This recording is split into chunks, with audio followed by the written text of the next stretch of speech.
What's up, everybody, and welcome back to the Sports Prodigies podcast with your hosts. I'm Aiden. And I'm Jeremy. And today we are on to bring on four-star Oregon commit Jackson Light to the podcast. Say what's up, Jackson. Hey, everybody. How we doing? Pretty good. And yourself? Doing great. Just working out and trying to stay healthy. Yeah, we definitely saw that. We saw you on Overtime a couple weeks ago. Yeah, that was pretty funny. Just kind of did that bench during quarantine and just had it on my phone. I was like, you know what? I could probably just send it to Overtime and see what happens. And they posted it, so it was pretty cool. Yeah, it was wild. It was definitely wild, and that's kind of crazy. Before we get into the questions with Jackson, we wanted to talk about our sponsor for this video. Today's video is sponsored by Manscaped. Manscaped, I believe, is the best shaving company that you can buy from. From personal experience, I love using it. It always helps me out. Something that I love to use is the Lawnmower 3.0. It really backs its name. I feel like it's amazing. And Jeremy, what do you have to say? Yeah, all Manscaped products are unbelievable. They're top-notch, top of the line. Like Aiden said about the lawnmower, it really lives up to its name, and it really loads them on, if you know what I'm saying. Yeah, and their motto is "Your balls will thank you," and I bet they will. To get your own Manscaped products, go to manscaped.com and use the code capital SP2020 to get 20% off and free shipping. And if you use our code, that will help us out, and it means a lot. So if you're trying to get your Manscaped products, if you're males, buy it for yourself. If you're females, get it for your males. Once again, the code is capital SP2020 to get 20% off and free shipping. So now let's get into the questions. Yeah, so perfect. Jackson, you ended up picking Oregon or Oregon. I say it a different way. I'm from New York, so you could say Oregon. Oregon. So why'd you pick there to go play college football? It was just a great school for me. I loved it growing up as a kid. I loved the jerseys. I loved just kind of the swag they had. And then when they offered me, I knew it was kind of a big school for me. And then when visiting Oregon, it was just a spiritual experience for me. I loved it there. Coaches were great. It was a very family atmosphere, and it was just nowhere else like in the country. So that was why I made my decision. My family loved it too. So you actually rooted for Oregon growing up? I was a big Utah fan and BYU fan growing up, but Oregon was just like the cool school that everyone loved just because of their jerseys. But I rooted for them in the national championship. It sucked that they lost, but just growing up as a kid, I liked watching them and seeing the jerseys. Yeah. So sometimes when people think of football, they think of quarterback or the playmakers, but you play offensive lineman, you're in the trenches. What is it like to be in the trenches during a football game? There's nothing else like it. Those different positions, you don't have to make that much contact, and it's a lot harder physically, in my opinion, as well. But it's fun. It's why I play football too, because you're allowed to hit people over and over and over and not get arrested. So it's great. It's hard, but it's also so fun, and you don't get the limelight, but you know that without the trenches, football wouldn't be football. That's totally true. I've never played a down of football in my life. I'm not big enough to play the sport, but we've had on a couple QBs. We've had a couple wide receivers. So it's kind of different to just hear about every single person, every different position. And obviously you see all over social media, for me, I'm a huge Cowboy fan. So Dak Prescott always getting his linemen cars and watches. And yeah, if the trenches weren't there, it wouldn't really be football. So offensive linemen have a lot of care, and they're needed. Yeah. Talking about high school, so you're a class of 2021. What's your biggest goal going into your senior year? Win a state championship, and we've won 2 in a row. And we're going for the 3-peat currently in Utah. And just winning a state championship and getting to really enjoy my last year of high school football. I've been told by a bit of my older friends that cherish high school football because it's the funnest football. So I'm really just focusing on getting with my team, being a leader, and really just having fun and winning a state championship. Yeah, so you guys just won 2 in a row. Like, where do they like have the state championship in Utah? Like, do they have it like a big stadium? They have it at Rice Eccles, so it's the Utah Stadium. That's cool. It's pretty. So you've already played in like Pac-12 stadiums before. Yeah. So what they'll have the semis and the finals there. So I've played there, I believe.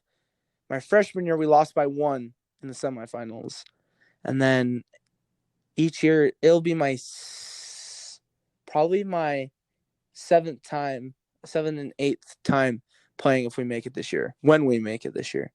Yeah, I love the confidence.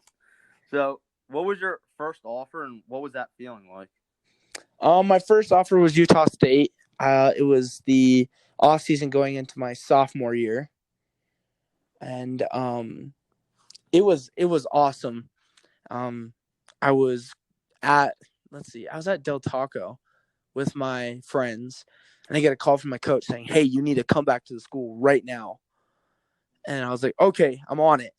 So we run back, and then I get there, and the coach had just left. So I was like, "Are you kidding me?" Like, I really went to go get food because I'm a big dude, and I just missed my first offer.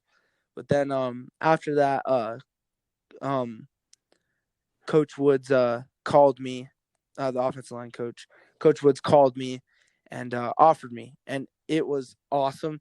I kind of expected it a little bit, but it's still awesome to get that feeling of somebody giving you free education. So, and then I called my mom, and she started bawling. It was awesome. And then I called my dad, and he was pretty proud. So it was a great moment. Yeah, every athlete that we have on, obviously going from high school to college, or some of the college athletes that we've had, are said that that's probably one of the best moments of their entire life, just getting that first offer. Mm-hmm. And it's a huge accomplishment, and we congratulate you on all of your offers that you received. But Oregon seems like it's gonna be a lot of fun. It is, and yeah, that offer story is a great story too. Like, it's funny. Every offer is kind of, yeah. Like, after that, every offer was kind of okay, cool. Like, we're getting our options, but Oregon was just like a holy, like it was a great experience. I was skipping down the halls, going back to my class. Yeah, so I read a bunch of your offers, and obviously you can't you don't get where you're the schools offer you. You don't choose where you want to be offered from. Yeah. So a lot of them are on the West Coast. So was your goal in mind to ever stay on the West Coast? Obviously, you're going to Oregon, but if you got offered from a school on the East Coast, would you not take it because you wanted to stay on the West Coast, or was Oregon just the right school for you? I thought about it a little during my recruiting process. I didn't really X-nay anything. I kind of was just seeing all my options, seeing what I liked and disliked. The biggest thing was mountains. For me, I love mountains, and it's just kind of a part of my life. I like waking up and looking at it, and I live on the mountain. So that was a big thing for me. I didn't see myself going East Coast, but I was open to the possibility of it. But definitely my head was West Coast. Yeah. So is there any NFL player, current or past, or just an individual that you try to model your game after, or you look up to? Well, Kelsey, the center Kelsey, I imitate him a ton. I love it. On the D line, I love JJ Watt. I'm a big Texans fan just because of him. Let's see. Yeah, just those two, and then Quentin Nelson too from the Colts. Mm-hmm. He's awesome, and I mirror my game after him as well. So, you were talking about earlier being in the offensive line. So how does this work? Because obviously, like I said, I've never played football. Do you only play center, or you play the entire line? What's the qualities for each position? If you could just go over that quickly. So I really only play center because our guards and tackles are capable enough to play at a high level. I've played those different positions throughout the years, but normally in high school, it really doesn't stop. You want your tackles to be tall, your guards to be just a little bit short, and your center is normally either your shortest or just best offensive linemen, and I'm one of the taller people on my offensive line. Sorry, but yeah, that's just kind of how it works. Would you say like center is the hardest position on the O line, or is it really just preference? I'd have to say probably. I think tackle is probably the hardest position on the offensive line, just because you're kind of out on an island there. Mm-hmm. But center's it's stressful. It's snapping sometimes, but once you get used to it, it's pretty normal. But I'd have to say tackle is probably the hardest position. Yeah. For me, when I played, and I just love center too, just because I kind of get to direct the line, and I have two guys right by me that can help me. So, like, obviously the pandemic is happening right now. I know I live in Florida, and it's like kind of breaking out again. So, like, how bad did it get in Utah? How is it right now? And like, how has it affected your training? So, we've been pretty lucky as Utah currently. I think it's starting just kind of tame down here, but during the whole quarantine, it affected me of like not seeing my friends and those kind of things. But as for training, we got a little rack in our basement, so I got to live still, and then I'd wake up every day and still go run. It was a great reminder of how much I love football and how much the process means to me. So, but that's kind of how it's affected me in the way. And just for our team, we just kind of started to get things going again. So, yeah, it sounds great. And a couple of people that we've spoken to on the West Coast are saying they're starting to go back and starting to find fields and play, but they're also QBs and running backs and wide receivers. So for an offensive lineman, I guess it's probably just like working out like we saw in overtime pretty much. Yeah, that and just kind of just being around your different linemen and D linemen as well. Just kind of keeping that relationship and that brotherhood. Yeah, so I looked up your team, your high school team, and I believe you guys went undefeated last year. Yeah, and the year before. So you guys are on a pretty hot streak, like you said, 2 state championships going on a third. What is it like? Like, I don't know. I've never been on a team where you haven't lost in 2 years. So what is that like to just be a part of that team, like on game days? Like, you obviously have to stay to a certain standard, but what is it like? I love it. And I've kind of like every team I've been with since I was little. Like, I don't know. I've grown up with coaches that have expected the most out of every player since we were 8 years old. So winning for me, it's normal, but it's a necessity. So being on those teams, like, sure, we have a big target on our backs in Utah, but our biggest goal is just to have fun and play football. And the way that we really make it so we win every game is just how we train and how we prepare for different opponents and different things like that.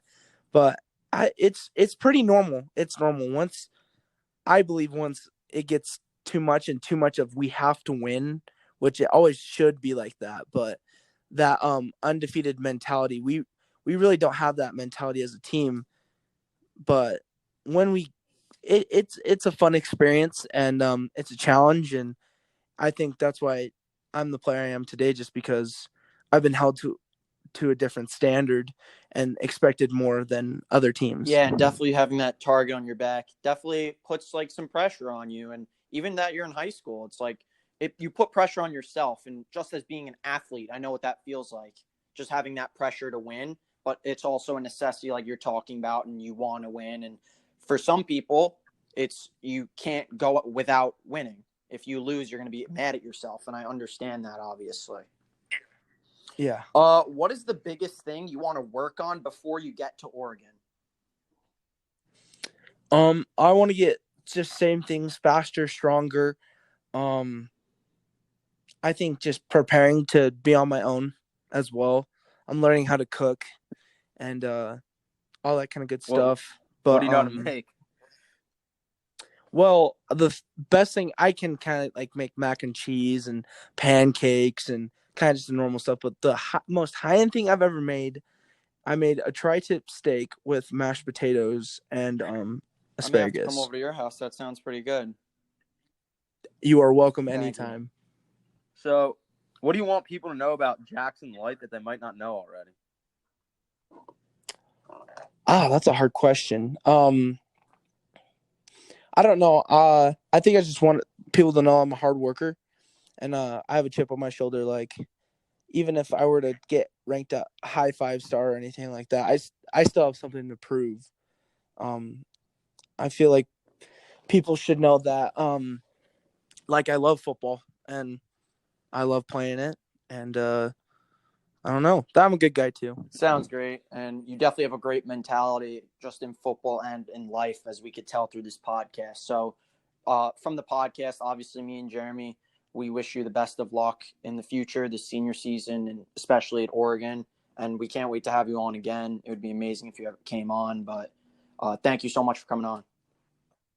Oh, for sure. Anytime. Thank you so much Of for course. having me. So that's going to wrap it up for today. If you're on YouTube, don't forget to subscribe and like this video. And if you're on Spotify or Apple Podcasts, also go follow the Sports Prodigies, what you're listening to right now. Jackson, we want to thank you for coming on. Means a lot, obviously. And like I said, you're welcome anytime. And I may have to take up that bargain. I may have to come out to Utah and get some steak. But Oh, for yeah, sure. but that's going to wrap it up for today. Signing off with your hosts, I'm Aiden. And I'm Jeremy. And everybody have a great day. Thank you.